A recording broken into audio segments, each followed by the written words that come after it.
this. Welcome everyone to ICA TV. We are, I Can Achieve. If you don't know who we are by now, thank you for watching us. We are here to support business owners and getting their story out there, but also about other stuff that we're interested in, from, women's rights, whatever that is, feminine stuff, whatever that is. We don't know. We just chitter chatter and we have a little information about what we are doing, but also within the world of ICA. So today, we're lucky. Have you ever thought about writing a book? Well, it's been on my list, and it goes at the bottom and then it comes back up and it goes on the bottom, and we never actually get there. And so I've sort of had a little chat with this lovely lady, and she's called Mrs. Wright. How amazing is that, ladies? How amazing. And this is what she does. She helps us write our books. So Karen, hi, welcome to ICA TV.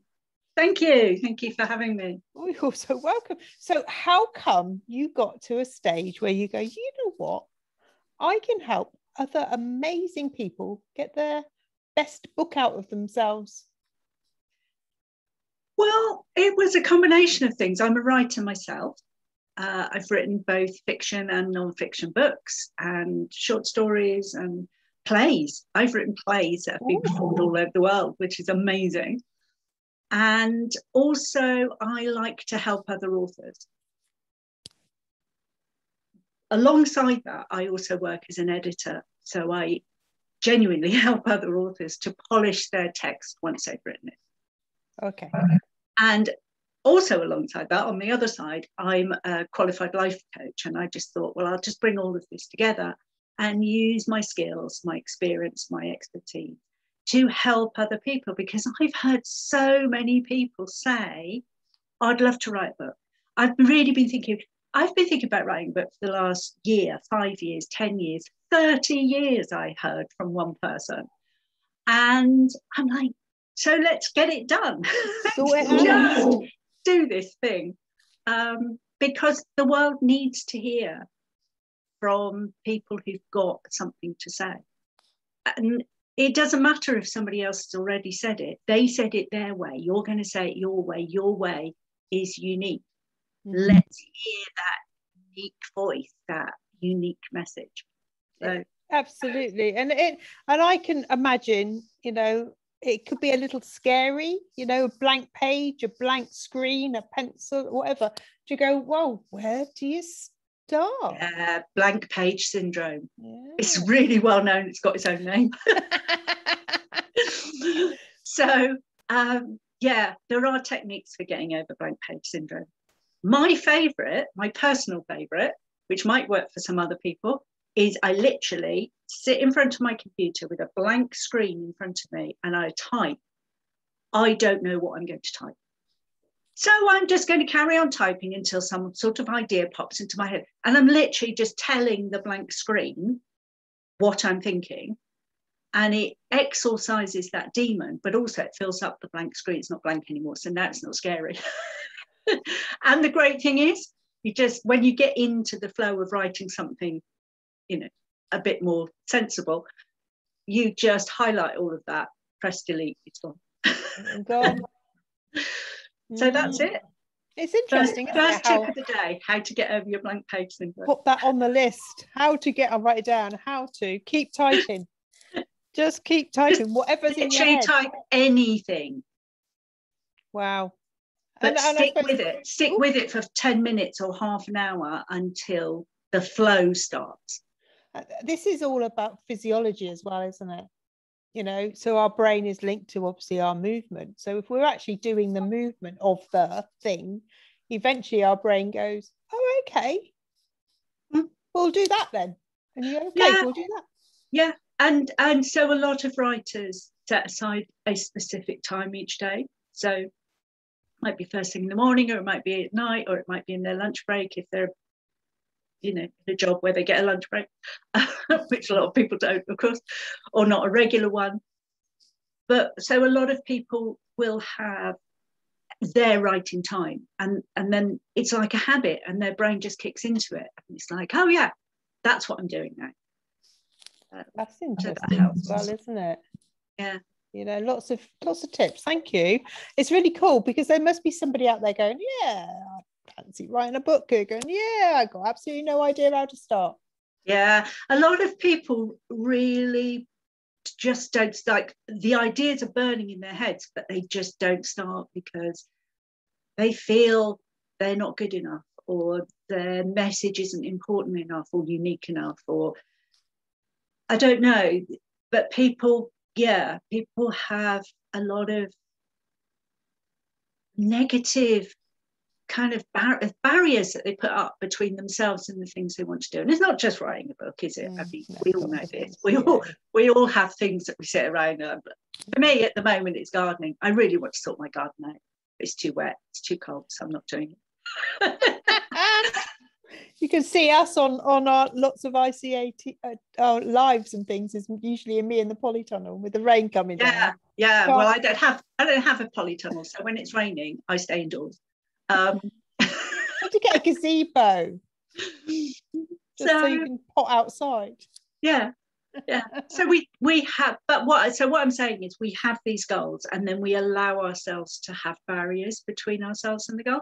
And some barriers are real. You know, some I'm not saying that everybody can do everything all the time, but I think sometimes it's worth questioning those barriers and saying, how real is that?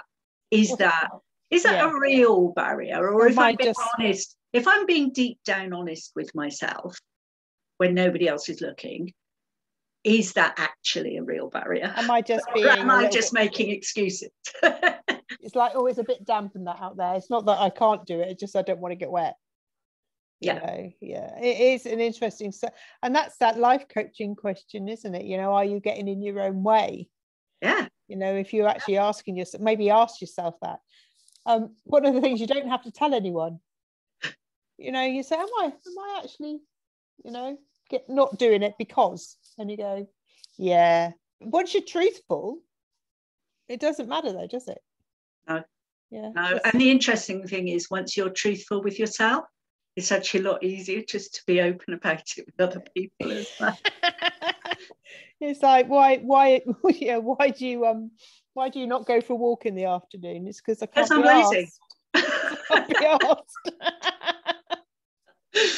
It's simple as it's that. not because I'm so busy I haven't got time. It's because I'm on Twitter. You can't let go. And I haven't yet mastered tweeting and walking at the same time. Yeah, that is a challenge. I'm sure there are plenty of people who manage it, but I don't. Bet there are. People used to walk around reading a book. Have you seen that? I've seen that. Looks dangerous to me.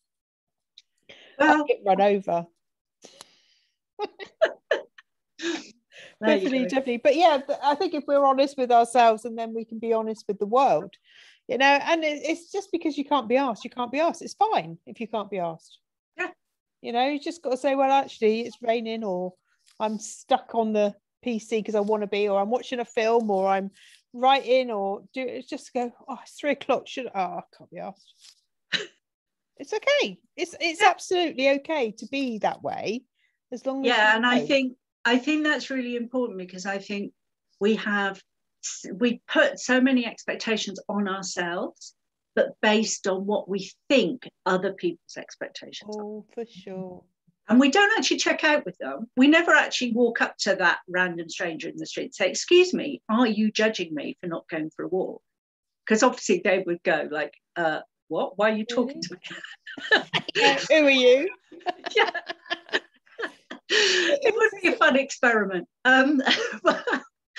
But we assume that other people are judging us.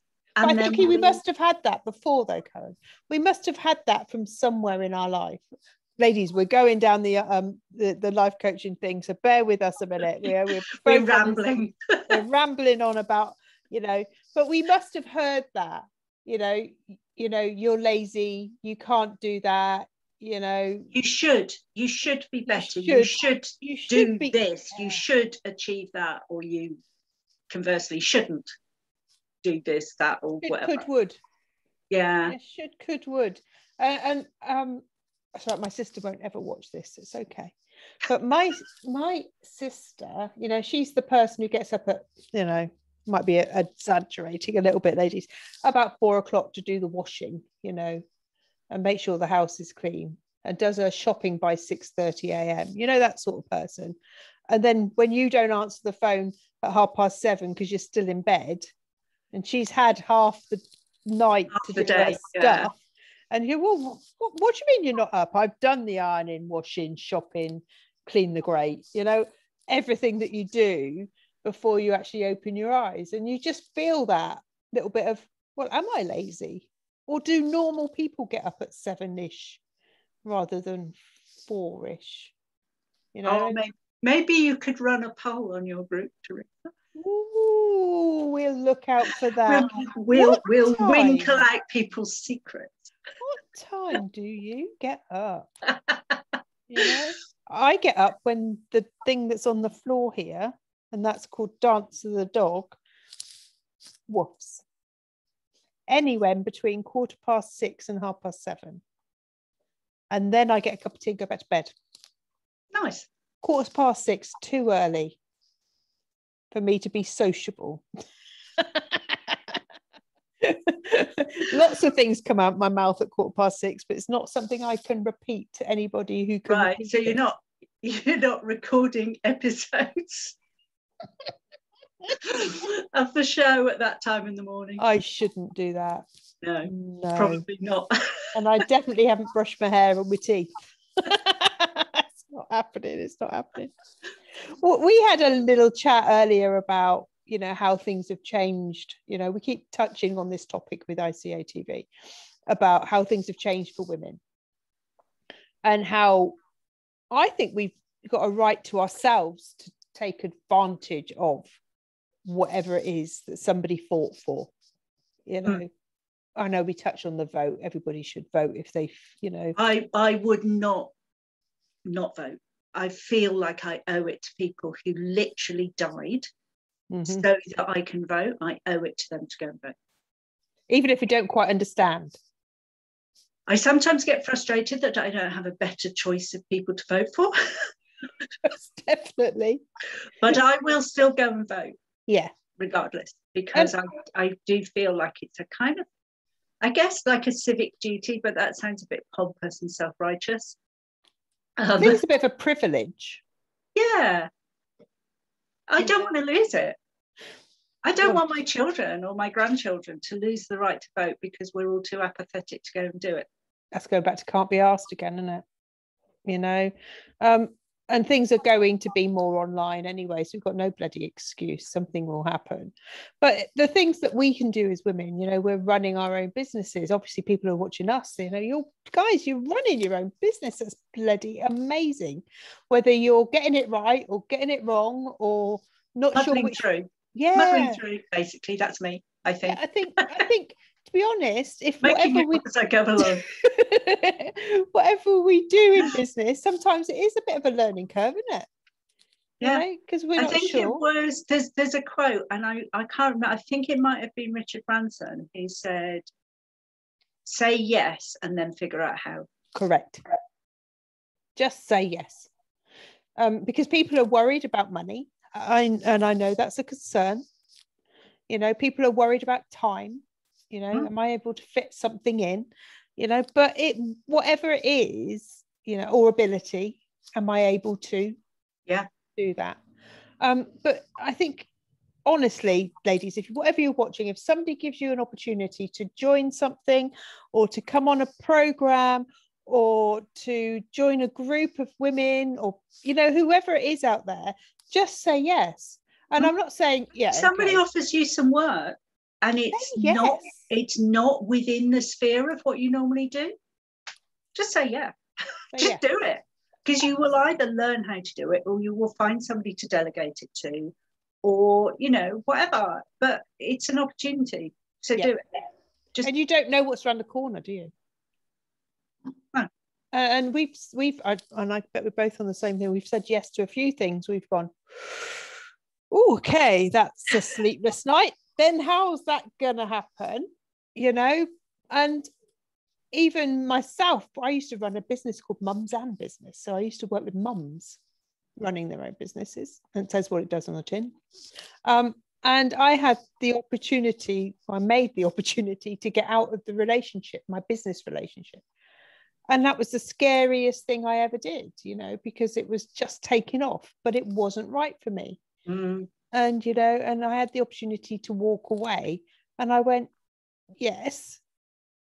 Oh my God. It was like, it's like the world have imploded, you know, it's like those plans, those dreams, those aspirations of something was like just disappeared. And you go, and we do that with lots of things in our lives, you know, because we get tied up isn't the right term, but we get tied to the chair. We get engrossed in that feeling of what it's going to be like in the future. Yeah. It's a bit like, you know, a divorce or a change of thing. Yeah. You know, and then all of a sudden, because you've got space, other things come into your realm. I like the word realm, that you're interested in. And it's very powerful to say, you know, yes, I can give up, or, well, God forbid, yes, I want to do something, because other things come into your life. And I think that's quite a power, rather than being stayed. So that's a little lesson, ladies. You know, yes, you can do that. You know, if somebody offers you something and it's rather than go, oh my God, I can't do that. It's okay, cool. Yeah. And you know, there's a whole thing, isn't there, about where is your growth zone? Well, it's outside of your comfort zone. That spoiler alert. Absolutely. You know. And if all you ever do is sit in the middle of your comfort zone will shrink, and it'll get smaller and smaller and smaller, and fewer things will feel comfortable. But if you get out of your comfort zone into your growth zone, and I am not even talking about stretch zone or beyond into the really scary stuff where you can get lost and, you know, overstretch yourself, but you take one step out of your comfort zone into your growth zone, and then your comfort zone gets bigger, and then there's more of the world that feels comfortable to you. And so great. So just do it. Just, you know, yes, it can be scary, and maybe your heart's beating a little bit faster, but people pay personal trainers a lot of money to get to that state. To get your heart racing. Yeah. But that's exciting stuff, isn't it? You know, if we all sat doing the stuff that we really know how to do, I don't know about you guys, I get bored. I'd get bored very, very quickly. And you go, well, that's normal, isn't it? Every day I'm going to wake up, I'm going to do the same thing over and over again. That's dread to me, you know. And going to our gardening thing, you know, the garden changes all the time, so I'm not sure whether I'm paddling in water or having to water the plants. You know, that's just a very tiny thing, things that are different. Yeah, and I like to grow things that are different as well. So I don't grow the same stuff year after year, and I've experimented with some less common vegetables in the last few years, and it's great. And then my family are like, what are you growing? And I'm like, oh, I'm growing tomatillos. And they're like, what's a tomatillo? Wow. It's not exactly a big stretch out of my comfort zone to go and grow something that's different, but it rings the changes, and then you have to kind of think, well, I've grown this thing now what am I going to do with it? Yeah, I got that. And this looks really nice, but I don't know what to do with that. And that is that normality, is getting out of that normality, that normal road that we're expected to do. Well, that goes us back to this women thing, doesn't it? You know, what were we expected as women to do 50 years ago? Yeah. I mean, I definitely grew up in an era where the expectation was that you would get married and have children, and you would probably give up work, certainly when you were pregnant with your first child, if not before, and probably not work again for 10 years, maybe a lot more. and not really have a career. You might have a job. Pin money. It wasn't, you know. Yeah. And it's really good that I think women are not tied to that in the same way anymore. And that's not saying it's not a good thing to raise a family. Oh no, I mean, I am very, very much in favour of one or other parent being at home and bringing up small children. But I think there is a lot more flexibility around that now. And we need to use it. Yeah. Because if we so there's more flexible work patterns. There's, you know, there's a lot of places now, you know, offer better paternity leave, for example. So I mean, there's lots of positive moves in that direction. I still think we've got a long way to go. Yeah, I mean, it's never going to be perfect. We're humans. As humans, we all have our quirks. We do. Well, we certainly do. Let's call them quirks. That's polite. As in 6:15 in the morning, don't talk to me. But I also feel that we've got people in charge of big companies. We've got people in charge of the I don't know, the politicians' percentages are mostly men, older men, and their perception is the same as where they were grown, you know. Yeah. So, and whether they were privately educated, that was on the news recently, you know, the percentage of privately educated mostly men are in government, because that's the chat around the fire with your arm on the mantelpiece sort of syndrome. You know, there is the whole thing of networking, and you know who you know, and you know the people that you went to school with or that you went to university with. And a lot of politicians went to Oxbridge, and a lot of people who go to Oxbridge come from, you know, a small select group of schools. And so it is quite self-perpetuating. We are making strides in the right direction. But, you know, 50 years on from we were saying earlier, 50 years on from the Sex Equality Act. And, you know, if you stop and take stock as to how far we've come, I think we have a lot of ground still to cover, I think. I think so, yeah. But even when you say 50 years ago, you know, that's like really scary, isn't it? 1970s was 50. When did that happen? 75. When did 50 years, where did it go? And I'm now talking to my lovely ladies out there who've gone, what do you mean 50 freaking years ago? I'm only 42. You know, I know, we get it. You know, we're on that end of that 50 sort of whatever. But, you know, just, I suppose that goes back to all of us. Make that yes again. Just bloody say yes, because life's too short. Take the opportunities when they come. Learn. We're good at this, ladies. Learn on the go. Ask for help, because there's lots of us out here, you know, who go, I don't know how to do that. You know, but there are people out there who will say. And I think that's the real strength of being in groups like your Facebook group, the ICA, because there will be somebody there who knows the answer.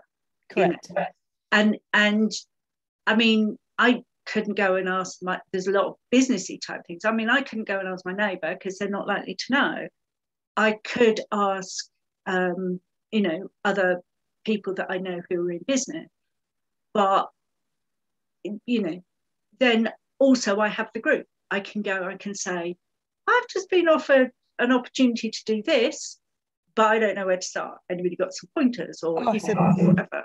It's a brilliant use of any sort of group that you're in. Yeah. You know, the resources are there, so use them. Bloody use them. And it's really nice, actually, when somebody does put their head above the parapet and go, actually, I need some support, or I've got this, would this help? Yeah. Rather than it being, I do this, can I sell you that? Yeah. That's a different process, you know, because we're not a marketplace. No. You know, we've all got skills, and we're all happy to share, you know, a percentage of them. But actually, you know, we do sometimes have to go, yes, I will pay for something because that's going to get me to that next level of doing something. And also there is something about, you want your work to be valued, you need to value other people. Correct. You know, if you want to make your first million, you need to be aware that so does everybody else, and their time, their expertise is as valuable as yours. Absolutely. It's just like this, is it yin and yang, or a balance thing, isn't it? You know, what you give, you know, whatever it is, you will receive. It might not be exactly the same mirrored, but actually you will receive. Yeah. And it can be it's really, really tough, particularly when you're just starting out in business and you're doing everything on a shoestring and you're doing everything. Everything, yeah. Because, you know, you can't afford a PA and you can't afford whatever, you know, and you know, and you look at the cost of getting a decent website made and you go, I'll just learn how to do it myself.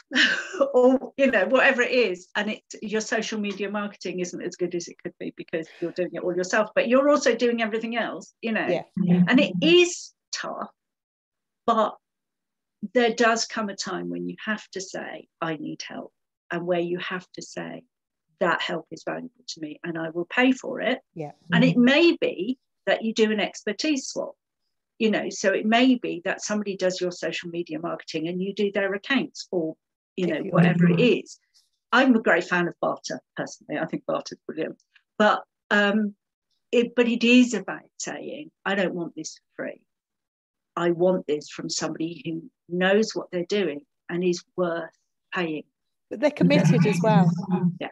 There is a commitment there for both sides of the coin. Definitely. You know. I don't know if anybody out there has run a workshop and they've gone, it's a free workshop. Anybody can come along. And back in the day when we booked a hall, now we do it on Zoom. But, you know, we booked a hall and we sat there and everybody said, yeah, I'm coming. Yeah, I'm coming. Yeah, I'm coming. And you're still sat there 2 hours later and no bugger turns up. Yeah. Because there's I've done it not for my own business, but for an organisation that asked me to run some workshops and they were offering them for free. And I was like, well, can we do it that people pay and then we refund them if they turn up?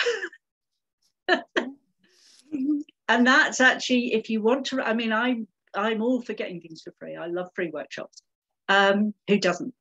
But it does make people commit to coming. Because if they've paid £10 or £20, whatever it is, then they don't turn up, they don't get their money back. So it actually costs them more to not go than to go. Absolutely. So it's a great win-win situation. And so you have to. Absolutely, you have to. And also, there is all the onus on the person who's delivering said course as well, because you feel worthy or worthwhile to be there, to be that expert in the room. So you're giving yourself value to your service. And that helps across the board as well. There is the top of the funnel though, ladies, if you're watching. The top of the funnel is where you let people know who you are. You know, there's the bit about know, like and trust we've touched on a few times. But if you don't share your story, if you don't share who you are, or don't give hints and tips, so people, personally, if somebody come up to me and I know them from nobody and they go, I've got this program and I know you want it, I might want that program. I still won't buy because I don't know, like and trust them. If I've seen them around a bit and I like their tone and they're quite personable and they've got the same beliefs and values of me because they've told me that, then you're more likely to go, I'll look at that program and that might be a possibility for me to buy.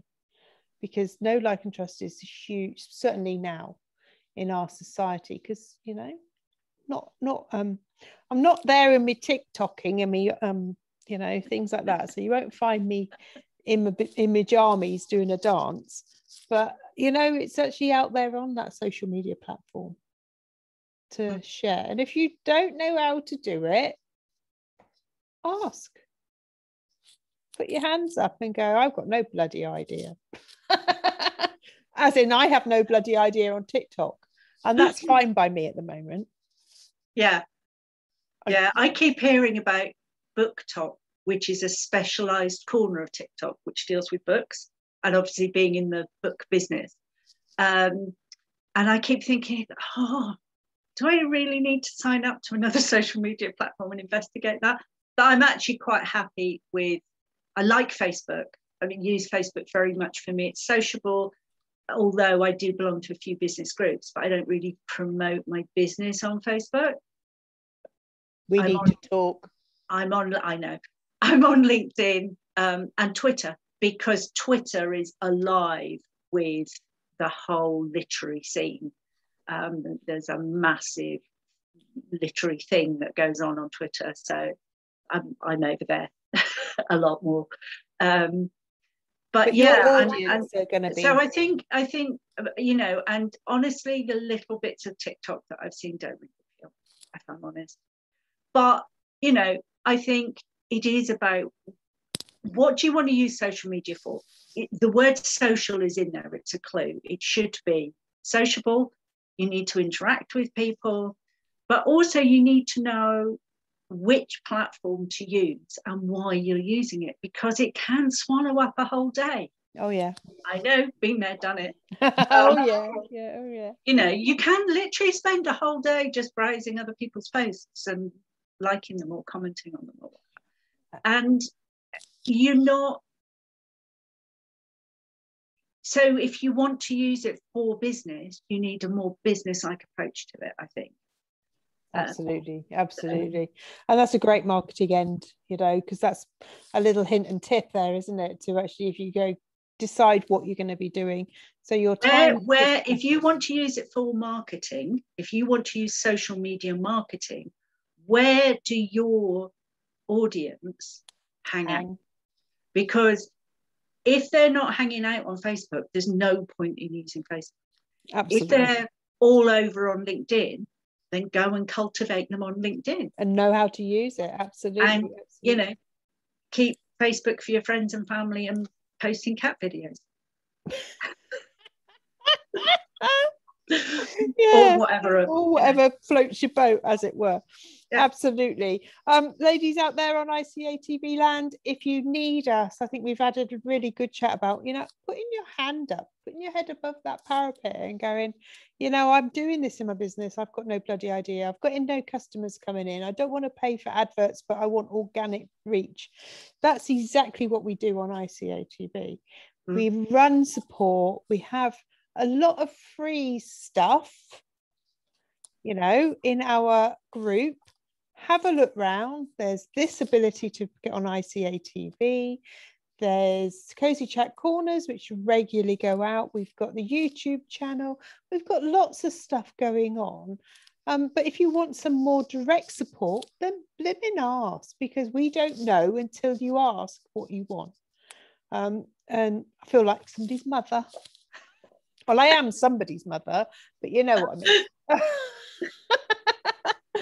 I will thank you, sweetheart, Mrs. Wright. Karen. Mrs. Karen Wright. No, it's not actually. No, it's not. But, Karen Ince. But Mrs. Wright is my business name, because that's what I do. I write for other people and I help other people write for themselves. I love it. Absolutely. We love a brand. And you're going to send over some stuff so we can let these lovely watchers see who you are and where they can find you. So thank you so much, Karen. It's been fun. We've gone in a big old circle. It's been fun. It's been fun. We've done a whole circle. A bit, we have rambled. We like a ramble. It's fun. A bit like garden fence thing, and it's not raining, so we're all right. Oh, it's raining here. I'm going out. The sun's out here. Love you lots. Thank you so much for joining us. If you're watching on ICA TV on the YouTube channel or on Instagram, or I'm thinking where we are, or on LinkedIn or in the group, say hi. Come and say hi to us. And if you wish to have an interview, if you want to have a chin wag on an afternoon, that's going to promote your business, give us a shout. Enjoy it. Yeah. Teresa's a great host. Thank you very much. I'll pay you in a little while. Thanks, everybody, and take care. And we will see you next time on ICA TV. Speak to you soon. Bye, everyone. Bye.